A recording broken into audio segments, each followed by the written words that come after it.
अगर मैं तुमसे पूछूं कि अगर मैं 2 लिखता हूँ और इसको अगेन मैं 2 से मल्टीप्लाई करता हूँ तो क्या होगा? तो लोगों का जवाब होगा कि ये 4 होगा।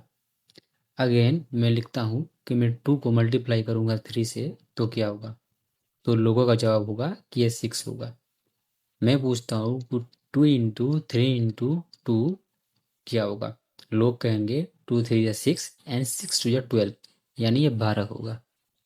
अभी तक मैथमेटिक्स हम ऐसे पढ़ते आए हैं और ऐसे करते आए हैं, पर आज जो हम करने वाले हैं उसको हम कहते हैं एक्सपोनेंट्स। तो आज हम पढ़ने वाले हैं एक्सपोनेंट्स। सबसे पहली बात कि एक्सपोनेंट्स होते क्या हैं। तो देखो, एक्सपोनेंट्स कुछ और नहीं है। जब हम 2 को मल्टीप्लाई 2 करते हैं तो इसको हम लिखते हैं 2 स्क्वायर। अगेन मैंने 2 को 2 बार मल्टीप्लाई किया तो मैं पावर में लिख दिया उसको। अगर मैं 2 को 3 बार मल्टीप्लाई करूँगा तो मैं 2 के पावर 3 लिखूँगा। क्लियर? अगर मैं 4 को मल्टीप्लाई करूँगा 5 टाइम्स तो मैं लिखूँगा 4 टू द पावर 5। तो हम इतना लंबा नहीं लिखे, उसके लिए एक्सपोनेंट्स को लाया गया था। अगर हमें मल्टीप्लिकेशन करना हो तो हम बहुत लंबा लंबा चीज़ लिखेंगे, तो इन्हीं चीज़ों को ईजी करते हुए एक्सपोनेंट्स को लाया गया था। एक बार हुआ तो क्या था कि एक मैथमेटिशियन था, तो उसको ये मल्टीप्लिकेशन करना था।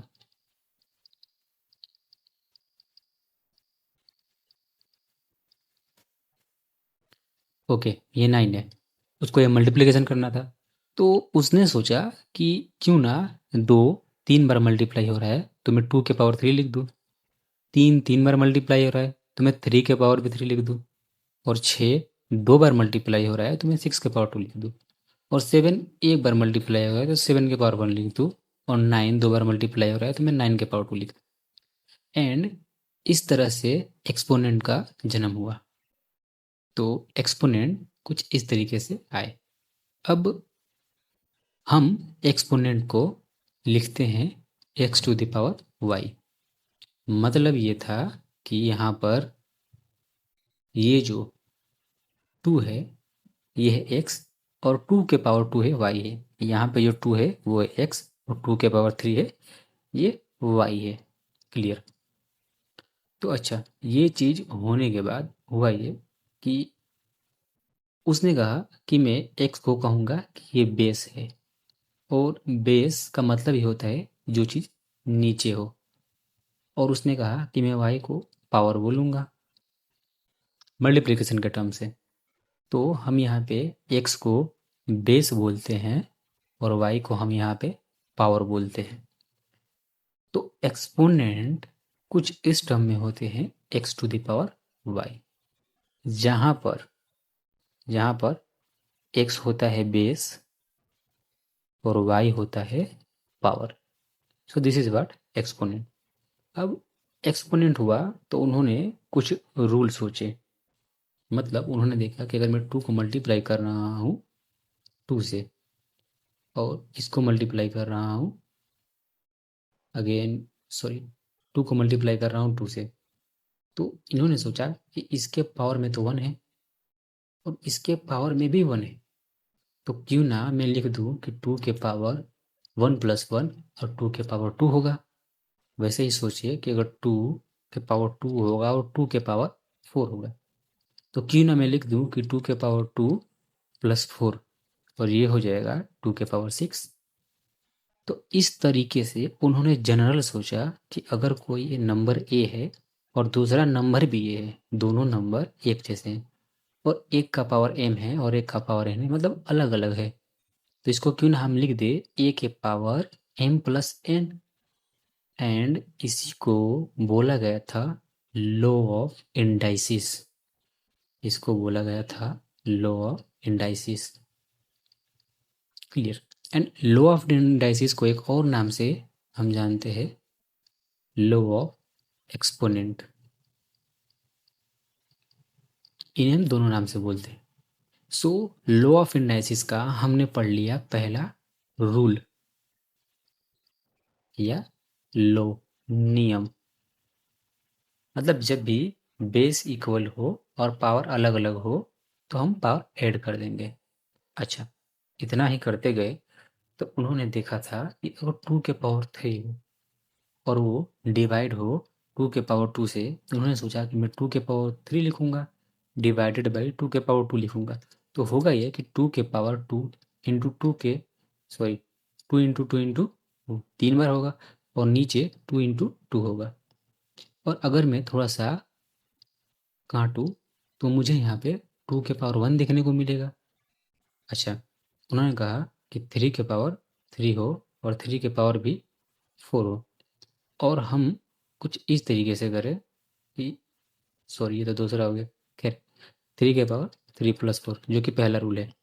अगर 3 के पावर 4 हो और ये डिवाइड हो रहा है 3 के पावर 3 से, तो होगा ये कि 3 के पावर 4 और 3 के पावर 3 जो कि होगा 3 के 3 इंटू 3 इंटू 3 4 टाइम्स और नीचे 3 इंटू 3 इंटू 3 3 टाइम्स। यहाँ से 3 ऊपर कटेंगे हमें देखने को मिलेगा 3 टू द पावर 1। अच्छा, इतनी चीज़ें हुई ही थी कि उन्होंने ऑब्जर्व किया कि अगर ये 2 के पावर 3 है और डिवाइड हो रहा है 2 के पावर 2 से, जिसे हम लिख सकते थे 2 के पावर 3 इंटू 2 के पावर 2, तो क्यों ना हम इसे लिख दें कि 2 के पावर 3 माइनस 2 जो कि होगा 2 के पावर 1। अच्छा, अगर 3 के पावर 4 हो और वो डिवाइड में हो 3 के पावर 3 से, तो अगर हम 3 के पावर 4 लिखे डिवाइडेड बाई 3 के पावर 3 लिखे तो 3 के पावर 4 माइनस 3 लेके जो कि 3 के पावर 1 आएगा। यहाँ पे हमने वही चीज़ तो देखी हुई थी। अगर हम 5 के पावर 7 लिखे डिवाइडेड बाई 5 के पावर 2 लिखे तो ये होगा 5 के पावर 7 डिवाइडेड बाई 5 के पावर 2 जो कि होगा 5 के पावर 7 माइनस 2 एंड ये कुछ और नहीं, ये 5 के पावर 5 बन जाएगा। उन्होंने कहा कि क्यों ना हम ऐसा कहें कि अगर कोई नंबर ए है और वो डिवाइड हो रहा है सेम बेस से, मतलब ये भी ए है ये भी ए और दोनों का पावर अलग अलग हो, तो हम क्यों ना उसे ऐसे कर दे कि ए के पावर m माइनस एन होगा। क्लियर बात। सो this is what second rule of law of indices. अच्छा, इतना करने के बाद उन्होंने क्या सोचा कि अगर 2 के पावर 2 होगा और इसके पावर भी 2 होगा तो क्या होगा। अच्छा, 2 के पावर 2 होगा, उन्होंने लिखा कि 2 के पावर 2 यानी 2 इंटू 2 और इसके भी पावर 2 है। क्लियर। तो मतलब जब इसके पावर 2 है तो मतलब हम इसको भी 2 बार लिखेंगे। क्लियर बात। तो ये जो चीज़ हमारे पास आई ये कुछ और नहीं आई, 2 को 4 बार मल्टीप्लाई करने पे आई। और सेम चीज़ अगर 3 के पावर 3 हो उसके पावर 2 हो तो होगा क्या कि 3 इंटू 3 और इसके पावर में 2 है यानी 3 इंटू 3 और यहाँ पे 3 इंटू 3 इस पावर के वजह से हमने इसको 2 बार मल्टीप्लाई किया यानी यहाँ पे 6 टाइम्स आया। 3 इंटू 6 टाइम जो भी है वो होगा। तो एक यहाँ पे ऑब्जर्वेशन ये आई कि अगर 2 के पावर 2 हो और उसके पावर 2 हो तो हम पावर को मल्टीप्लाई कर देते हैं तो 2 के पावर 4 हो जाएगा। एंड जो नीचे है 3 के पावर 3 और उसके पावर 2 है, पावर को मल्टीप्लाई करेंगे तो 3 के पावर 6 हो जाएगा। और ये जो चीज़ लिखी है कि 3 के पावर 6 ही तो है, 6 बार 3 मल्टीप्लाई हुआ है और ये 2 के पावर 4 है, 4 बार 2 मल्टीप्लाई हुआ है। सो यहाँ से आया थर्ड रूल। अगर कोई नंबर ए हो और उसके पावर m हो और इसके पावर n हो तो ये हो जाता है a के power m into n. So this is what third law of indices. Clear बात। अच्छा, इतना हुआ ही था कि उन्होंने सोचा कि बार बार ऐसा थोड़ी होता है कि सेम नंबर मल्टीप्लाई में हो। क्या हो अगर मैं 3 का मल्टीप्लिकेशन 2 से करूँ, 3 स्क्वायर का मल्टीप्लिकेशन करूँ 2 स्क्वायर का, तब क्या होगा। तो होगा ये 3 इंटू 3 होगा मल्टीप्लाई बाई 2 इंटू 2 होगा। 3 इंटू 3 होगा 9 2 इंटू 2 होगा 4 और ये आएगा 36। और उन्होंने कहा कि अगर मैं कुछ ऐसा करता हूँ कि 3 को 2 से मल्टीप्लाई करता हूँ और हालांकि दोनों की पावर इक्वल है तो इसको मैं बाहर ले लेता हूँ, तो यहाँ से होगा ये कि 6 के पावर 2 होगा और कुछ और नहीं 36 ही है। मतलब यहाँ से उन्होंने कहा लॉ ऑफ एंडाइजिस का फोर्थ लॉ कि अगर कोई नंबर ए हो और वो मल्टीप्लाई में बी के साथ हो, मतलब दोनों नंबर अलग अलग हो, ए और बी दोनों अलग अलग नंबर है और इनका पावर सेम हो, लेट सेट कि हम कहते हैं कि वो पावर एन है, जो कि ऐसे कुछ फॉर्म में हो, तो हम लिख सकते थे ए के पावर एन होगा इंटू बी के पावर एन होगा। मतलब यहाँ से हम यहाँ भी जा सकते हैं और यहाँ से यहाँ भी जा सकते हैं। पीछे के बाकी सारे रूल्स में भी यही अप्लाई होता है। तो ये चौथा लो था।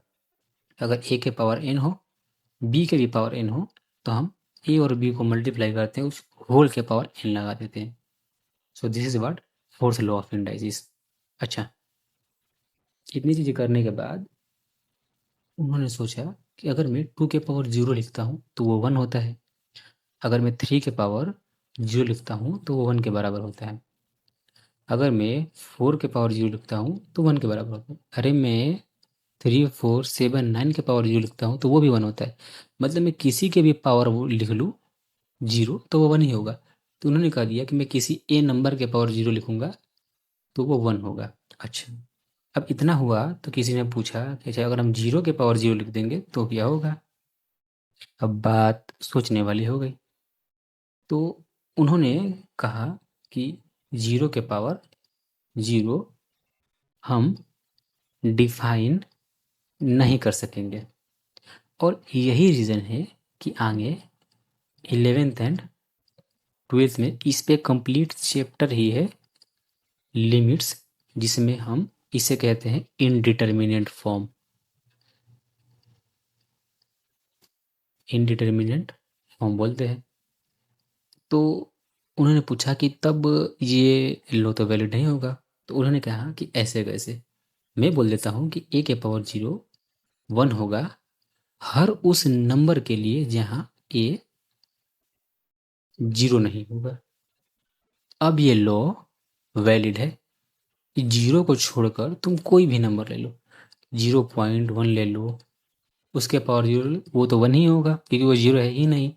मैं कहता हूँ कि एक सेकेंड, मैं कहता हूँ 0.00001 ले लो और इसके पावर 0 ले लो, ये भी 1 होगा क्योंकि ये 0 है ही नहीं।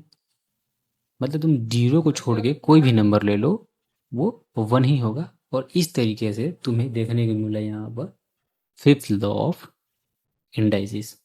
अच्छा, इतना हुआ था तो फिर एक बात आया कि क्या हो अगर हम कुछ ऐसा करें कि हम 3 के पावर 3 को डिवाइड करें 3 के पावर 4 से। उन्होंने कहा सिंपल है, तुम 3 करो 3 बार मल्टीप्लाई, उसको डिवाइड करो 4 टाइम्स, तो यहाँ से कुछ काटेंगे तो हमें 1/3 देखने को मिलेगा।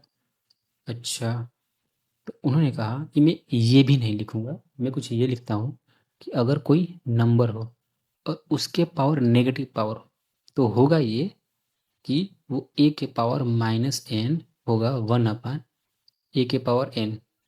मेरे कहने का मतलब ये था कि ये जो 1/3 है उन्होंने इसको लिखा 3 के पावर -1। क्लियर बात। सो this is what sixth law and last law.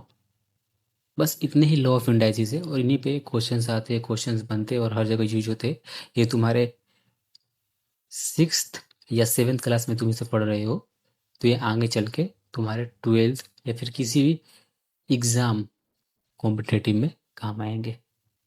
So exponent तो यहाँ पे ख़त्म होते हैं, पर अब हम बात करते हैं एक्सपोनेंट के इक्वेशन की। एक्सपोनेंट एक्सपोनेंशियल इक्वेशन होगा ये कि अगर 2 के पावर x हो और मैं बोल दूँ कि ये 8 के बराबर है तो इसका मतलब क्या है। तो इसका मतलब ये है कि 2 के पावर जो x है उसको मैं क्या रखूँ कि वो 8 के बराबर है। तो देखते हैं अगर मैं 2 के पावर 1 रखता हूँ तो क्या 8 के बराबर होगा? नहीं होगा। 2 के पावर 1 क्या होगा? 2 के बराबर ही होगा, जो कि 8 के बराबर नहीं होगा। अगेन मैं 2 का पावर 2 रखता हूँ, या 8 के बराबर होगा? तो 2 का पावर 2 4 होता है, जो कि 8 के बराबर नहीं होगा। अच्छा, मैं 2 का पावर 3 रखता हूँ तो क्या 8 के बराबर होगा? तो 2 का पावर 3 क्या होता है? 2 इंटू 2 इंटू 2 इक्वल 8, जो कि 8 के बराबर आएगा। अच्छा, तो यहाँ से हमें पता चला कि 2 का पावर अगर हम 3 रखते हैं तो 8 के बराबर है। और यहाँ हमसे यही पूछा गया है कि x क्या होगा? तो ये जो x है वो 3 ही होगा। तो क्या हम बार बार ऐसे अलग अलग नंबर रख के देखेंगे? बिल्कुल नहीं। अगर हम 2 के पावर x लेते हैं और उसको हम इक्वल करते हैं 8 के, तो होगा ये कि 2 के पावर जो x है, हम 8 को लिखते हैं एलसीएम लेकर, जो कि 4 आएगा। अगेन इसका एलसीएम 2 के साथ लेंगे तो 2 आएगा। मतलब यहाँ से 3 बार 2 का मल्टीप्लिकेशन हो रहा है। तो मतलब 2 इंटू 2 इंटू 2, जो कि 2 के पावर 3 है। मतलब 2 के पावर x इक्वल है 2 के पावर 3 के। और याद रखना एक और लॉ है कि अगर बेस इक्वल हो, अगर दो चीज़ें इक्वल हो, ये ए के बराबर है और ये 3 है, तो यहाँ भी 3 होना चाहिए, तभी ये बराबर होंगे। तो यहाँ पे x दिया हुआ है, तो मतलब जो x है वो 3 के बराबर है। तो यहाँ से हमें ये पता चला कि अगर बेस इक्वल है तो पावर भी बराबर होनी चाहिए। अच्छा, समझते हैं फिर से कि अगर a बराबर a है और इधर x है और इधर y है, तो बात ये है कि जो x है वो y के बराबर होना चाहिए। And this is seventh law, जो कि सोल्व करवाता है एक्सपोनेंट इक्वेशन को। तुम कहोगे सेवेंथ लॉ तो था ही नहीं, चाहिए थे। तो हाँ, तुम इसे सेवेंथ लिख लो। अच्छा, इतना करने के बाद अब हुआ ये कि अगर मैं 2 के पावर x प्लस वाई बोल दूँ और मैं बोल दूँ ये इक्वल है 8 के, तो अब तुम कहोगे कि 2 के पावर x प्लस वाई बराबर 2 के पावर 3 होगा। तो यहाँ से बेस इक्वल है तो पावर भी इक्वल होंगी, मतलब x प्लस वाई इक्वल 3 होगा यहाँ पे। क्लियर बात? सो दिस इज हाउ हम सोल्व करते हैं एक्सपोनेंशियल इक्वेशन को। एंड इसके अलावा एक्सपोनेंशियल इक्वेशन में और कुछ नहीं है। 6th या 7th क्लास रिस्पेक्ट में, या फिर अगर कोई 11th में है या 12th में है तो उसके बेसिक में अभी फिलहाल कुछ नहीं है। 12th में तो इससे आगे होगा एक्सपोनेंट में, बट 11th के लिए बेसिक में बस यही चीज़ें भी याद रखनी है।